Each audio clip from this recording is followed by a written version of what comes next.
আজকের ওয়েদারটা খুব গরম, প্রচণ্ড রোদ উঠেছে। আর এদিকে আমরা সবাই মিলে কিন্তু গাড়িতে উঠে পড়েছি। আর ওই যে দূরে গাড়িটা দাঁড়িয়ে আছে তোমরা দেখছো, ওই গাড়িটাকে আমাদের এখানে ছোট হাতি বলে।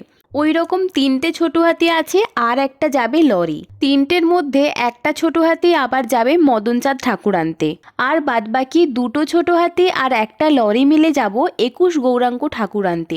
ওই যে ওই লরিটা আসছে। আর রাস্তায় দেখো কি সুন্দর শিমুল পলাশ ফুল ফুটে আছে, দেখতে যে কি ভালো লাগছে। আমরা যাচ্ছি নরঘাট, ওখানকারই 21 গৌরাঙ্গ ঠাকুর আসবে। আমরা কিন্তু মেন রোড ছেড়ে গ্রামের রাস্তাতে ঢুকে পড়েছি। আর দেখো, যেহেতু খুব কাছাকাছি চলে এসেছি, তাই সবাই মিলে একটু চিৎকার চেঁচামেচি করছিলাম, আর সাথে তো গল্প আছেই। আর দেখো, আমরা সবাই গাড়ি থেকে নেমে হেঁটে হেঁটে ঠাকুর আনতে যাচ্ছি।